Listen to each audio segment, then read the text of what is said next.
Question है, भारत का पहला उपग्रह कौन था? भारत का पहला उपग्रह कौन था? तो आपका ऑप्शन क्या हो जाएगा? तो ऑप्शन हो जाएगा option number C. Option number C हो जाएगा भारत का पहला उपग्रह। चलिए इसका आगे जो डिटेल सॉल्यूशन है इसके बारे में देखते हैं।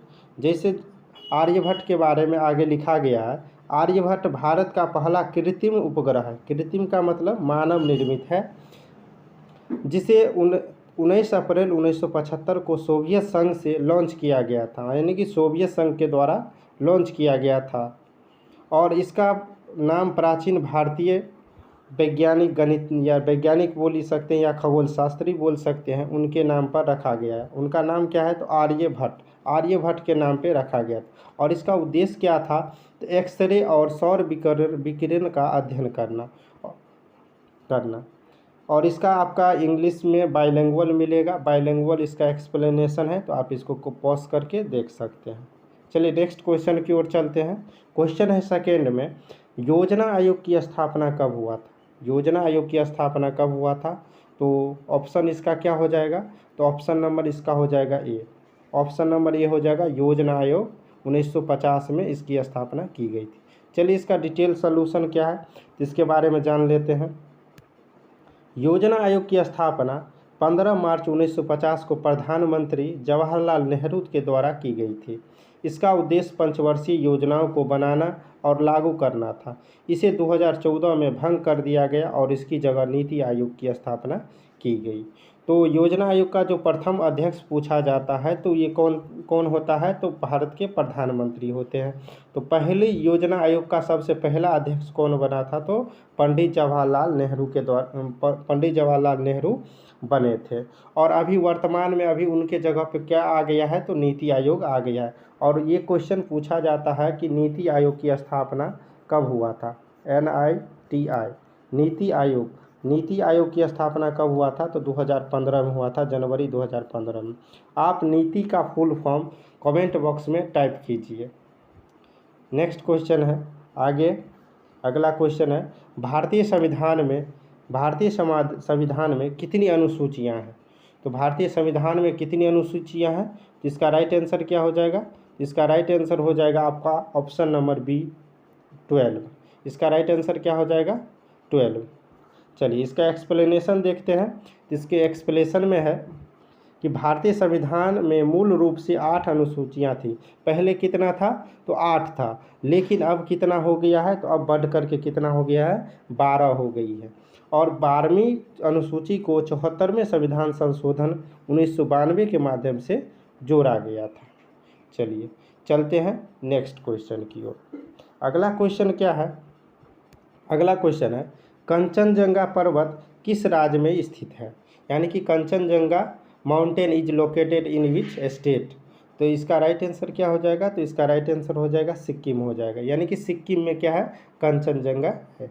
चलिए इसका हम डिटेल सोल्यूशन देखते हैं। तो इसमें क्या है? ये सिक्किम में है। और कंचनजंगा भारत का सबसे ऊंचा पर्वत है, जिसकी ऊंचाई 8586 मीटर है। यह सिक्किम और नेपाल की सीमा पर स्थित है।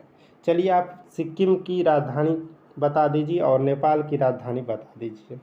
चलिए नेक्स्ट क्वेश्चन की ओर चलते हैं। नेक्स्ट क्वेश्चन है, भारत छोड़ो आंदोलन कब शुरू हुआ था? ये बहुत ही महत्वपूर्ण क्वेश्चन है, क्योंकि इससे बहुत सारे एग्जाम में क्वेश्चन पूछा गया था। When was the quit India movement launched? कब किया गया? तो इसका राइट आंसर क्या हो जाएगा? Option number B, option number B 1942 में। चलिए और इसका डिटेल सॉल्यूशन देख लेते हैं। इसका डिटेल सॉल्यूशन में क्या है कि भारत छोड़ो आंदोलन 8 अगस्त, इसको नोट डाउन कर लीजिएगा, और 8 अगस्त 1942 को महात्मा गांधी द्वारा मुंबई के ग्वालियर टैंक मैदान से शुरू किया गया था। इसका नारा था करो या मरो। ये क्वेश्चन यहाँ से बनता है कि करो या मरो का नारा कौन दिया है? तो महात्मा गांधी के द्वारा दिया गया था। महात्मा गांधी के द्वारा क्या दिया गया था? करो मरो का नारा। और ये क्वेश्चन ये भी पूछा जाता है कि किस मैदान से शुरू हुआ था यह मूवमेंट? तो ये ग्वालियर टैंक है मुंबई में, वहाँ से शुरू हुआ था। और पूरा डेट याद रखिएगा, 8 अगस्त 1942 को। चलिए नेक्स्ट क्वेश्चन की ओर बढ़ते हैं। नेक्स्ट क्वेश्चन है, राज्यसभा के सदस्य का कार्यकाल कितना होता है? राज्यसभा का सदस्य का कार्यकाल कितना होता है? तो what is the term of the Rajya Sabha member? तो इसका राइट आंसर क्या हो जाएगा? इसका राइट आंसर हो जाएगा आपका option number C. Option number C यानी कि 6 वर्ष। और अगर पूछा जाए कि लोकसभा का कितना होगा, तो लोकसभा का होता है आपका 5 वर्ष, यानी कि लोकसभा का कितना 5 वर्ष। चलिए इसका हम डिटेल सॉल्यूशन आगे देखते हैं इसके बारे में। तो इसके बारे में क्या दिया है? तो इसका डिटेल सॉल्यूशन दिया है कि इसका तो 6 वर्ष में कार्यकाल होता है और राज्यसभा एक अस्थायी सदन है। इसे कभी भंग नहीं किया जाता है, इसे कभी भंग नहीं किया जाता है। इसके सदस्य 6 वर्षों के लिए चुने जाते हैं और हर 2 साल पर, इसको ध्यान रखिएगा, हर 2 साल पर इसके सदस्य क्या होते हैं? रिटायर होते हैं हर 2 साल पर। और राज्यसभा क्या है? तो राज्यसभा क्या है? अपर सदन है, यानी कि उच्च सदन है। और निम्न सदन किसको बोला जाता है? तो लोकसभा को। और चलिए एक क्वेश्चन है कि लोकसभा का चर्चा माने किस आर्टिकल में किया गया है? तो इसको आप कमेंट बॉक्स में टाइप कीजिए। नेक्स्ट क्वेश्चन है, क्वेश्चन नंबर कितना है? 7 है। क्वेश्चन नंबर 7 में दिया है what is the full form of DNS? तो DNS का फुल फॉर्म क्या हो जाएगा? तो इसका राइट आंसर क्या हो जाएगा? तो आप इसका राइट आंसर लगाइए, domain name system. Domain name system ये कंप्यूटर का टर्म है। DNS जो होता है डोमेन नेम सिस्टम। चलिए इसके बारे में एक्सप्लेनेशन देखते हैं। डोमेन नेम सिस्टम DNS एक सिस्टम है जो वेबसाइट के नामों जैसे google.com को उनके IP एड्रेस में बदलता है। इसके बिना वेबसाइट को खोलना क्या होता है? मुश्किल होता है। चलिए नेक्स्ट क्वेश्चन की ओर चलते हैं। नेक्स्ट क्वेश्चन है माउंट एवरेस्ट की ऊंचाई कितनी है? देखिए माउंट एवरेस्ट की ऊंचाई कितनी है? और एक यहाँ से क्वेश्चन उठता है कि माउंट एवरेस्ट को नेपाल में क्या कहा जाता है, यानी कि नेपाल में माउंट एवरेस्ट को किस नाम से पुकारा जाता है? तो सागर माथा के नाम से पुकारा जाता है, सागर माथा के नाम से। इसका हाइट कितना बता सकते हैं? तो इसका हाइट कितना हो जाएगा? इसका हाइट 8,850, यानी कि 8,850 मीटर होगा, यानी कि 8,850 मीटर या 48 मीटर भी आप इसको टिक कर सकते हैं। इसका एक्सप्लेनेशन में 2000 ये जो दिया गया है अकॉर्डिंग टू 2020 के अनुसार दिया गया है, यानी कि 2020 में इसका जो हाइट बताया गया था 8,849 मीटर बताया गया था, लेकिन वर्तमान में 850 मीटर अभी बताया जाता है कि 8,850 मीटर है। चलिए नेक्स्ट क्वेश्चन है सत्यमेव जयते कहाँ से लिया गया है? यानी कि सत्यमेव जयते है ये कहाँ से लिया गया है? तो इसका ऑप्शन क्या हो जाएगा? ऑप्शन है भगवत गीता है, उपनिषद है, वेद है। तो इसका राइट आंसर हो जाएगा उपनिषद, यानी कि ऑप्शन नंबर बी। चलिए इसका डिटेल सोल्यूशन देखते हैं। डिटेल सोल्यूशन में क्या है? सत्यमेव जयते वाक मुंडक उपनिषद से लिया गया। यहाँ से ये क्वेश्चन बहुत ही अच्छा है और यह भारत के राष्ट्रीय प्रतीक के नीचे लिखा होता है।